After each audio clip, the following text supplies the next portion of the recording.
Welcome back, good fellows, and we're back with another episode of Ask Tony Tuesday. If you haven't got a clue, Tony's got the answer for you. How are you today, Tony? Doing well, yourself? I'm doing great, kind of. Kind As of? long as this one works. Okay, yeah. Since we've already filmed it twice. Yeah. Okay, are you ready for your questions today? I'm ready. 2 questions for you, and we're going to need 2 answers from you. Okay. Holding you hostage for. All right. First question of the day. How often is new stone discovered? Well, because natural stone changes. The exotics can, they can find a new stone every day. As they acquire the stone, the uniform stones don't really change. So like in Ubatuba, we'll probably never see the end of Ubatuba looking exactly like Ubatuba in our lifetime, maybe even our grandchildren's lifetime, because the mountain is just huge. But stone that has a lot of movement and variation, they may only get a few blocks out of it and then the stone looks completely different.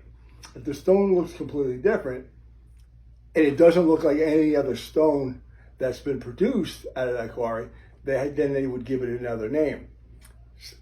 Technically it's the same stone, it just looks different. So they can't call it the same. Because, if you wanted, Scandal quartzite, but it no longer looked like Scandal quartzite, it's hard to sell it as Scandal because everybody knows Scandal looks like this, and now maybe it's all gold and it doesn't have any of the gray. So how do you sell it as Scandal? So then maybe they would call it Gold Scandal or Scandal Gold or something like that. Oh. So, new blocks, because so many more countries are involved now, they're finding new materials every day.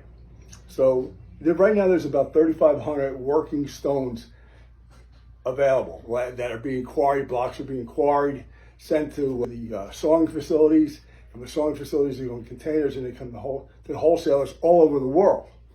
So there's about 3,500, but there's probably way more than that available. We just haven't discovered them yet, or they haven't changed the way they look yet. It's actually really interesting because I always thought that it was separate quarries for each different name. But now it's just that if they cut something and it starts to look different throughout the quarry, so from the first cut to the last cut, it could be 2 completely different materials because of how different they look. Yeah, marble usually stays the same, like the Calicutters and the Calicutters, as they change, they'll give it a different name.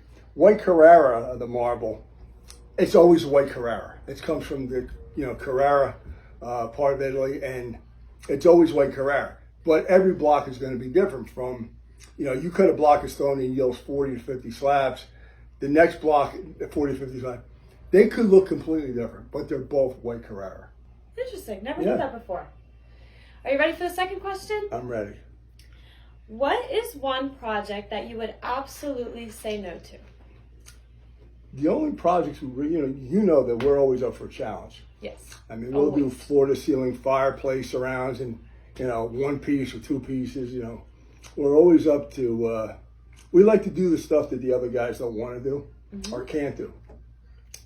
The only thing that I don't do is I won't have the shop work on anything that we don't supply.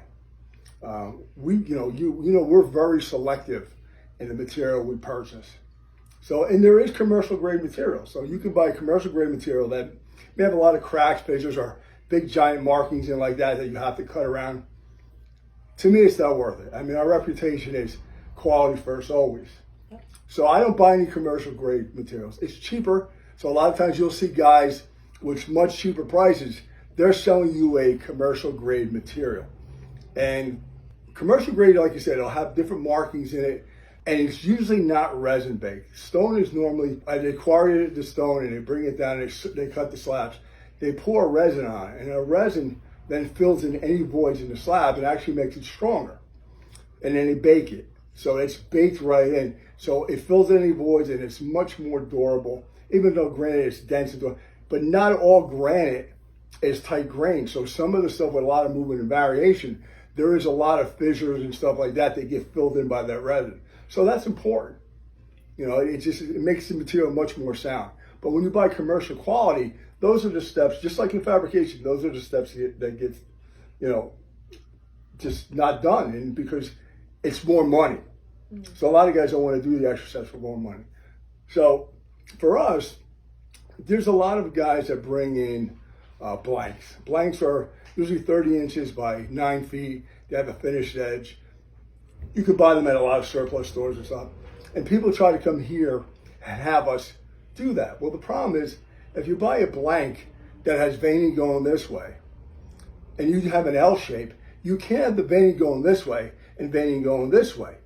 And what do you do when they meet? I mean, it's just, you're gonna have veining one way versus veining the other way.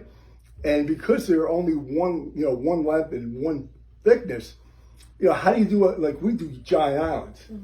Can't be done. Or, the blanks are being so long, you may end up with 3 or 4 seams in the kitchen. We try to limit the amount of seams. If we can do it in no seams, we do no seams. If we have a seam, we try to keep it at the sink where it's very unnoticeable. But when you're doing blanks, it's never going to be a good job. A lot of guys like to use it for flips or galley kitchens where you can get away with it.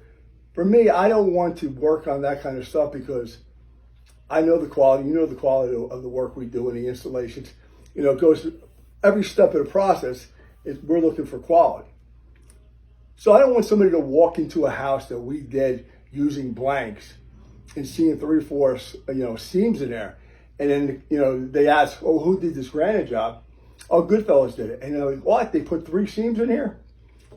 That's not the reputation that we've worked to build, and I'm certainly not going to risk the reputation to do a job like that. Right. And you also have to worry about the quality of materials too. Oh, yeah, If somebody's without doubt. bringing in their own material that they didn't get from us, we don't know what kind of material, like what kind of quality the material is, how it will cut, and if it's going to be able to hold up for installation. Right. Plus, we're responsible for it then. A lot of people, they give us a call. I bought a piece of granite from an auction. Or I bought a piece of granite from a yard sale. Will you guys work on it? Well, if they bring it here and it breaks while we're moving it around, I'm responsible for it. Now I got to replace it. They bought it for $50. Now I got to go buy a full slab for $600. Yeah. So for me, it's not worth it. Yeah. We only work on the materials that we have here. Right. That's all the questions I have for you today. Okay. Thank you for answering our questions for My us. pleasure. I definitely learned new stuff that I didn't know. So that is all for this week's episode of Ask Tony Tuesday. We hope you guys have a wonderful rest of your week, and we'll be back next week with another episode. See you later.